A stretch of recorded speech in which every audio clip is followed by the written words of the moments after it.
Nnamdi don't send message to all the whole Biafrans. I no go talk much. Watch this video to the end and make sure say you share this video right now to everyone on every social media platform. This video is very, very important. Even at the end, waiting the talk at the end is very more important self. So that's why the video, you need to pay attention to the end. Watch it gradually by gradually so that you go understand every single thing, and share this video to everyone on every social media platform. Don't forget to click the subscribe button for more update, and write freedom for Nnamdi and freedom for the people of Biafra. This video is important. Listen to the end. Thank you. We have forgotten that there is a very simple way to find out who is lying and who is telling the truth. Even Solomon used it in the Bible by asking questions. That is how you know who is lying and who is telling the truth. And what are those questions that you ask of the zoo? If it wasn't your intention to Islamize everybody in the zoo, Nigeria, why is it that every sensitive security position is occupied by a Fulani person? Simple question. If you claim that you want to advance the country, you want to make things better, how come the head of every sensitive parastatal is a Fulani person? If you claim you want to provide employment, and people don't know what employment means, they have no idea. The thing is, the job of the government, of course, is not. The government's job is to create an enabling environment, to allow entrepreneurship, to allow people with ideas to create jobs, opportunities for the population. That's what it means. How come, if your motives were not sinister, how come you shut down four refineries that could employ thousands upon thousands of people? NNPC owns them, run by Fulani. NNPC run by Fulani. You have not refined not 1 gallon of fuel, but you gave the license to your brother, a fellow Fulani Dangote, to build a refinery. Whereas shutting down, I don't know if people are, I can't, when I say this thing, they say you insult Biafra. If people reason this way, why should they not be insulted? I am referring to Facebook. I want to ask Facebook, when people behave this foolishly, don't I have the right to insult them? You have 4 refineries, 4. Built by not even Fulani governments, built by people that saw the future or that wanted to build a nation. Babangida was instrumental. Babangida's economic plan was the best. I'm just telling you the truth. Babangida, in the post-war era, since 1970, the only person who has come close to enacting, or should I say, to formulating a viable economic policy is only Babangida. Go and look at the industries he builds. It's there, it speaks for itself. Now tell me why they will close down Kaduna Refinery, Iguacha Refinery, Une Refinery, Warri Refinery. These are refineries. Think of how many graduates could have been employed. Think of the spin-off industries. There is something called economies of scale in economics. Think of how people could have benefited, the people in the area, even though selling mama put. All these things I'm telling you is not rocket science, it's common sense. Now ask yourself, why would a people that claim, let's join hands together, let's vote and move the country forward, why would you close down all these refineries? Give the license to your brother to have a monopoly over the supply of petrol to 200 million people, making him even richer than he already is. And then you turn around and tell me, let us build the country. Build what?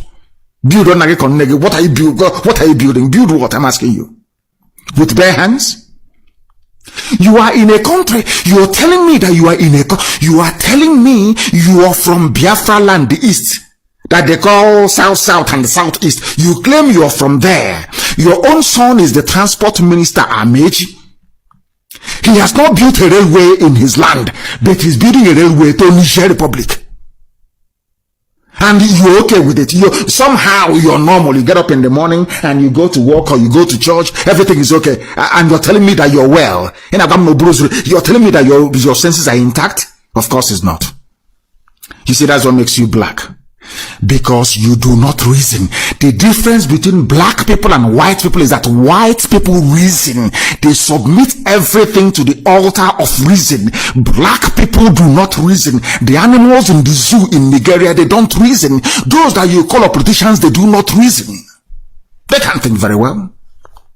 It is only the Igbos, by a factual evidence, it is only the Igbos that have proven and shown all the tendencies by their actions, not just what they say, by their actions, that they are the true people. If Nigeria was a country, they were the true Nigerians. Or should we say, they are the people who actually believe in Nigeria. Despite their history, the genocide, the whole thing, right? After the whole genocide, you will see Igbos everywhere, building, buying, investing, building, buying, investing, and everywhere, everywhere. A Yoruba man will be very careful. An Hausa man will be very careful. An average Northerner will be very careful before they take all their investments away from their own regions. The Igbos are those who believe, in my own opinion, by their actions. They are those that will leave Nnewi and go on and build a factory in Kanu. They are the ones that will leave Aba and go and start building gigantic multi-billion-dollar business in Lagos. Igbos are the only people you will see that you sometimes feel like, are you crazy? That they will leave Onitsha and go straight to Abuja and buy hundreds of hectares of land that they want to construct multi-billion-dollar worth of things. Because to them, you'll be thinking and say, do they believe that Nigeria is going to exist forever? And yet they are the most vilified, profiled, and the most hated. That's why we have the word Igbophobia. So if you're an Igbo man, I don't have any problem with you if you believe in one Nigeria. But the point is this: despite all this belief, despite all these sacrifices, despite all this investment, apart from those of you, I'm even listen to this, because in all honesty, right, in the world of Nigeria today, the Igbos who are elite, who are up there, when you see the Igbos who are top like that, they do not belong to this kind of a profiling. They do not suffer any of this systemic profiling or Igbophobia. No. As long as they continue to maintain where they put them. Obi happened to be one of them, okay? But the moment he started feeling like the poor Nigerians deserves better, they decided to show him his place. Because here, we know they get sympathy or empathy. And that is why when you see all of them doing all of this, you will still see the Igbos there. You will see Igbo governors. You will see Igbo ministers, ex-ministers, Igbo ambassadors, Igbo businessmen and women, Igbo contractors, all of them still part of that system. And they watch. The point I'm trying to make here is this, right? As an Igbo person, right, who somehow you are doing your own bit, you do not believe that Nigeria should break, or why?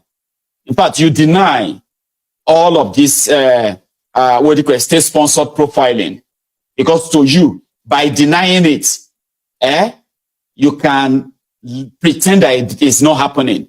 Since you can pretend that it's not happening, then maybe it's not happening. You can start believing it. But you do know it's happening. Okay? So, let's say you as an Igbo person who has all your business everywhere and there, right? And it's because you believe that Nigeria cannot break. Since you believe Nigeria cannot break, why won't you have your business everywhere? Until you will realize that there are those that just don't like you. They have no reason not to like you. But there has been an inherent generational sort of phobia that some of them can explain to you. See, if an Igbos in Nigeria, 73% said sometimes or always they were treated unfairly by the government. This is last year. This is the highest rate of any ethnic group surveyed in Africa. In their view, they are sometimes or always treated unfairly by the government. So it's issue of injustice? It is a deep grievance, and it's a disconnect from the Nigeria project, as was mentioned earlier. And I mentioned that number just to underscore the underlying grievance that has to be addressed. So amnesty is potentially part of a package, but the disconnect has to be addressed, and the Southeast is a core pillar of the Nigeria project. Comes back to the discussion of its importance. So all of these issues that are being discussed are inherently political. They're being seen through a political lens. For example, infrastructure development.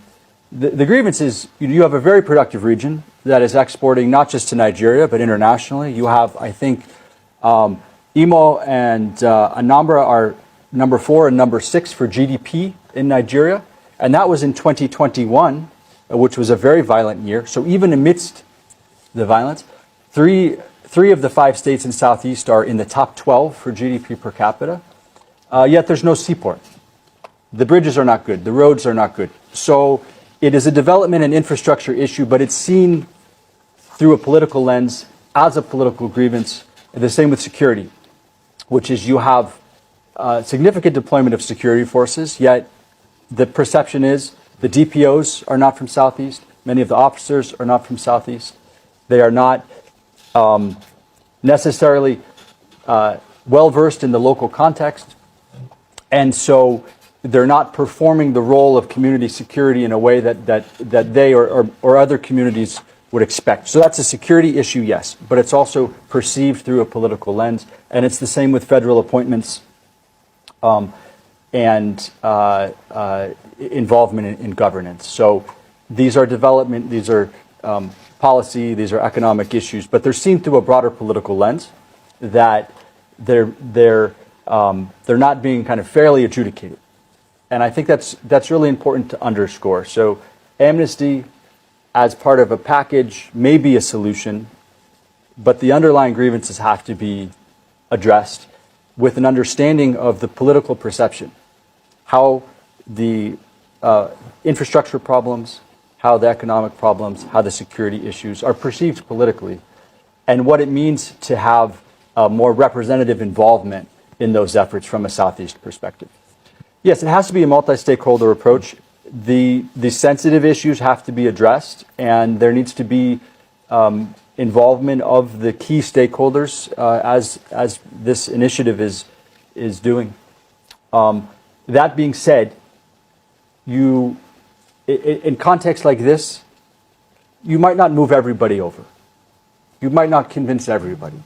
But where you make a serious effort and where you provide legitimate avenues, you will see a significant reduction in popular grievance that draws down support for extremism and makes it very difficult to operate. So a multi-stakeholder approach doesn't immediately solve all the problems, but it changes the trajectory, and it moves a lot of the public into using or trying to use the legitimate mechanisms again, as opposed to staying on the sidelines or even supporting extremist activity. So it's where you need to start, and it's the direction that you need to go. In practical terms, what does Biafra mean?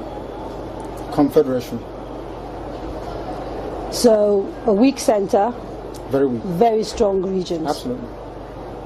Have you had a change of mind, therefore, about getting an independent Biafra? Because that's what I seem to be hearing. No, I've not changed my mind, no. An independent Biafra means going back to the way we were before the white man came. Okay, so you're not talking about a federation when you say a confederation. You're not talking about a federation as part of Nigeria. You're talking about total independence. Absolute independence. Complete independence. Now, is there anything that can happen that will make you change your mind about this particular direction? No. So it is either Biafra or nothing Or else? death, yes. Or death? That's correct. If push comes to shove, Yes. will you go to war? No, because truth is a far more potent and deadlier weapon than bullets and mortars. So Truth. no war? You've ruled out the... Absolutely, I the don't believe in war, no. No war. When I say Biafra or death, I'll keep pushing. Either I am alive, I die in the process, I won't stop. allow me to repeat, if you don't mind, had sovereign national conference been convened by the powers that be, where every ethnic national, I said every, I don't care if there are 600, I don't care. Everyone is all the 500 plus. Everyone together to say, this is all, others can delegate, I don't know, powers to other people to attend on their behalf. Sit down to say, what type of country do we want? Sit down, discuss, agree. I can begin to perhaps submit to your position. Is it too late? It is way too late. They've killed too many people. They've ruined too many lives. They've wasted too many souls. How do we bring those people back? If the federal government, given the agitation that is going on, becomes convinced that, you know what, these people have a point, it is time to actually address all these issues, and they begin to systematically address some of these issues, would you change your mind? No, because of the deceptions of the past. No trust. No trust. Aburi was there, it was negotiated. Nothing happened. 1968, if I recall. And the confab report, what became of it? How about the 3 R's? Reconciliation, reconstruction, and heaven knows what else. What became of them? Nothing. Calabar Seaport is not working. Can you tell me why it's not working? It's a seaport used by the colonial masters. Why is it not working today? How about Iguacha Seaport? Why is it not being used? Why not worry? Why must we allow only Lagos to function as a viable seaport? In England, where I used to live, you had Liverpool, you had the Southern, which is Portsmouth, Southampton, everywhere. You had harbors and ports. So why must you have only one? I've heard people say these are very valid arguments, and that these are things that are to do with bad governance. So the average Biafran, to use your phrase, or Igbo man in the Igbo, is facing poverty much in the same way that the average guy in Yobe State is facing poverty. And so these are issues of governance. You don't agree with that? I agree completely. Okay. So if that is it, why isn't the agitation about tackling the problem, which is ensuring good governance, perhaps starting from locally? Because part of the allegations against you is that you don't confront your political leaders in the East, and you'd like to blame Abuja for everything.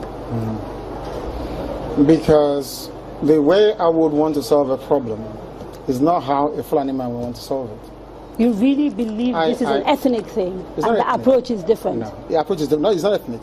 It is more to do with value system. Right. The way you may want to solve a problem could be markedly different from how I do mine. What is the geographical makeup of Biafra, as far as you are concerned, this Biafra that you want? So for example, if we're doing a referendum, where will that referendum take place? Is it only the 5? It's on, no. It's okay. It's on, which is River State, Bayelsa, Delta, Anambra, Imo, Enugu, Ebonyi, Cross River. Akwa Ibom? And Akwa Ibom, of course, Akwa Ibom, yes. Right. Those are the coasters. Basically, Bayelsa? Yes. Southeast and South-South without Edo State. Without Edo State. That's correct. And then including Igede, Idoma. Right, the Benues. So That's the correct. Igalas and part of the Kogi, Yes, Kogi yes, State, right? yeah. Nyesom Wike, the governor of Anambra, sorry, the governor of River State, made a statement, I think it was yesterday or the day before yesterday, yes, I heard about it. and said, you know, you should not be including River State. It's for the and people of River State to decide, people. not him. I can't decide for Biafrans. They have to go and vote and convince the whole world that they want Biafra. It's not for instance, it's only one man, one vote. What if they're not even willing to take part in the referendum? Because I've had people from the South, for example, from Bayelsa. I've had people from Cross River. I think there's a famous actress, Kate Henshaw, for example, wrote a long piece about why people of the South don't want to be dragged into a place called Biafra. You're saying, regardless of what they say, you want a referendum in those parts? Because I know the majority of the people want a referendum. When I don't hear wetin they go on, even the one with the journalist talk, wetin I think, drop opinion at the comment section. Opinion is really needed. Make sure say you share this video to everyone. I beg. And the only one I feel take encourage supporters, share this video to everyone on every social media platform. And don't forget to click the subscribe button for more updates. I don't want to say much when I don't hear everything. So the thing don't tire me. I go allow one just say on our mind. Drop it at the comment section. Many people they there against Biafra. I don't know the reason why they against Biafra.